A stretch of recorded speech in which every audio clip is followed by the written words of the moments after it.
قال الله تعالى في كتابه العزيز: أعوذ بالله من الشيطان الرجيم. يا أيها الذين آمنوا كتب عليكم الصيام كما كتب على الذين من قبلكم لعلكم تتقون. وقال رسول الله صلى الله عليه وسلم: من قام أو من صام رمضان إيمانا واحتسابا غفر له ما تقدم من ذنبه وما تأخر. Alhamdulillah,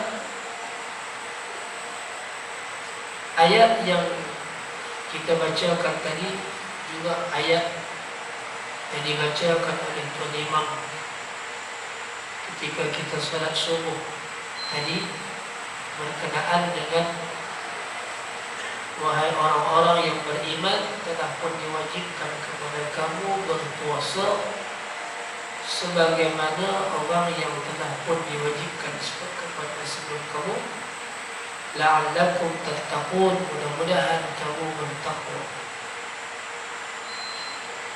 Saya ingin menarik perhatian tuan-tuan bagaimana yang Allah Ta'ala tulis dalam Quran perkataan kutiba.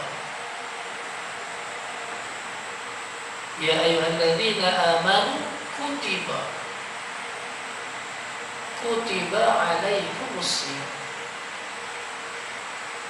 Maksudnya telah ditulis pada kamu untuk berpuasa. Jika kita lihat kepada perkataan ini, kutiba diambil daripada perkataan kataba, yaitu tulis.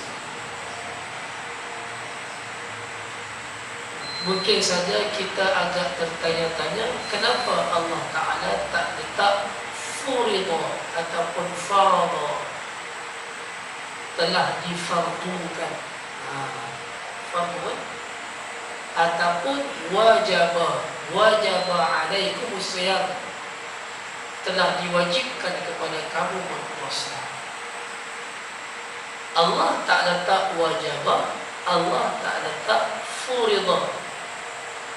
Malah Allah ambil daripada perkataan kataba, yakni kutiba. Para ulama mengkaji tentang ayat ini, Masya Allah, tabarakallah, sangat-sangat yang mungkin saja telah diambil perhatian oleh para ulama dan memberi bekas pada kita hari ini, ialah perkataan kutiba lebih mendalam. Satu, maksudnya difardukan, diwajibkan. Yang kedua, telah dipakat dalam hati manusia untuk berpuasa.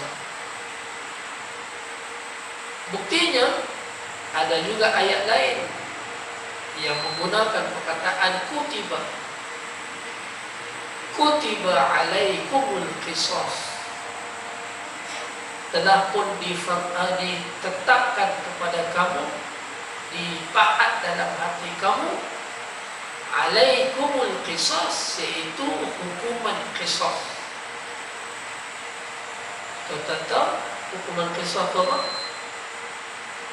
Hukuman qisas iaitu hukuman dalam Islam yang mana seseorang membunuh seseorang yang lain tanpa hak, maka dia boleh dibunuh. Hukumannya bunuh semula. Seseorang yang tanpa hak dia membunuh seseorang, maka hukuman balas qisas, bunuh balik.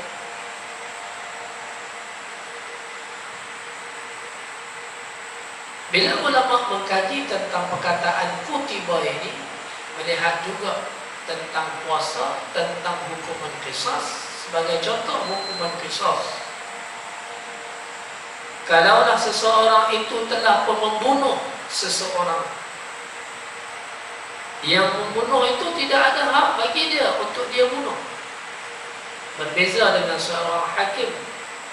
Seorang hakim dalam mahkamah, bila mana dia menjalankan tugas dia untuk mengadili sesuatu hukum, sampai satu saat, sampai satu masa, dan juga sampai satu had yang ditentukan, dia mampu menjatuhkan hukuman mati.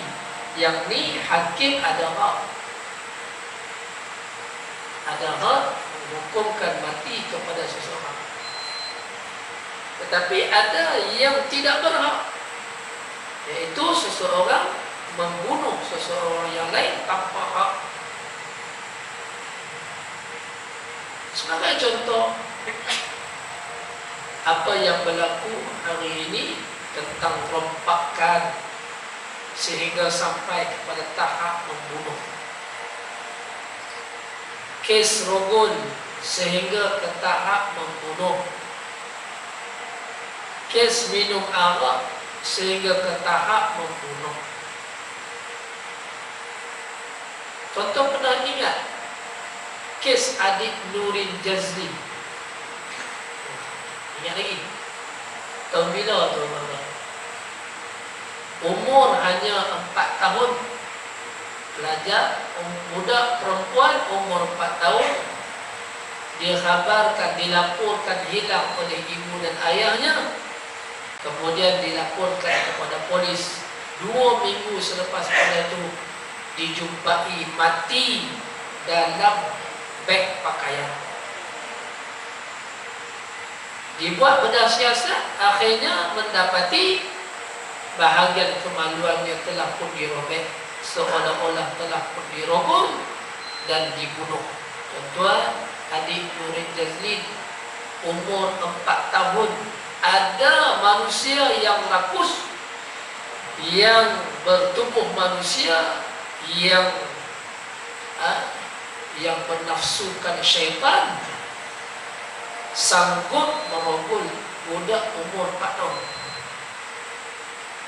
dan kemudian membunuh, kemudian diposokkan masuk dalam beg pakaian. Kalau tanya pada tuan-tuan, kalau tuan-tuan kenal dan tahu siapa yang buat, agak-agak tuan-tuan nak buat apa?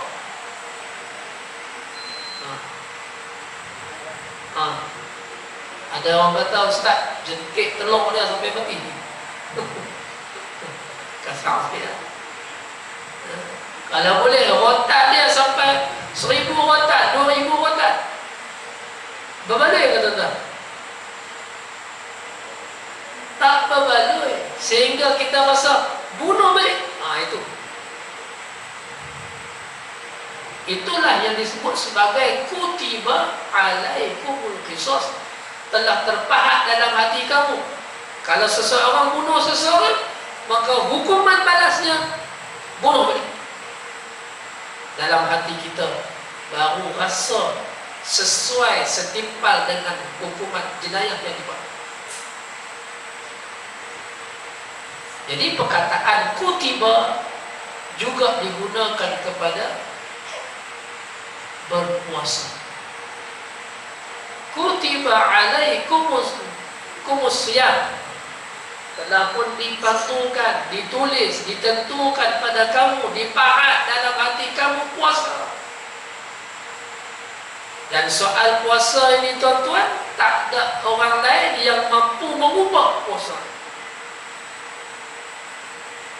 Bila sebut puasa, bermula daripada subuh sampai maghrib. Kalaulah ada orang yang cuba datang, kalau iman kita kuat, boleh puasa singkat sikit. Kalau zikir kita banyak, sehari-hari la ilaha illallah 10,000 kali, maknanya puasa boleh diskaun sikit jam dah. Daripada pukul 8 sampai pukul 5, waktu pejabat.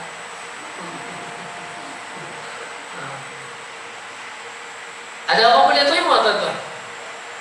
Tak boleh terima. Berbeza dengan perkataan amalan yang lain tidak ditulis tentang kutiba. Contoh, sebagai contoh, solat. Aqimus solah wa atuz zakah. Ada tulis perkataan kutiba? Tak ada. Sebab itu dalam bab semayang Sehari semalam 5 waktu, betul? Tapi ada orang bagi ajaran, kalau dah zikir 10,000 kali La ilaha illallah sehari, maknanya boleh diskaun 5 kali itu boleh jadi 2 kali ya. Semayang subuh dengan semayang asar. Ada orang ikut? Ada orang ikut? Ada, tuan-tuan.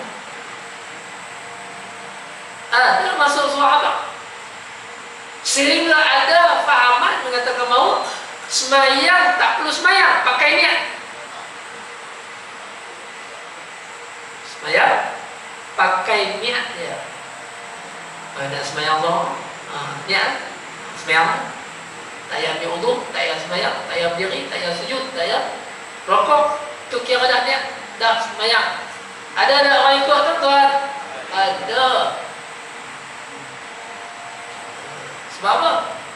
Sebab tidak ada perkataan kutiba alaikumus salat. Jadi perkataan kutiba dimasukkan dalam Ramadan, dalam puasa, nak menunjukkan bahawa kita wajib berpuasa mengikut masa yang ditetapkan.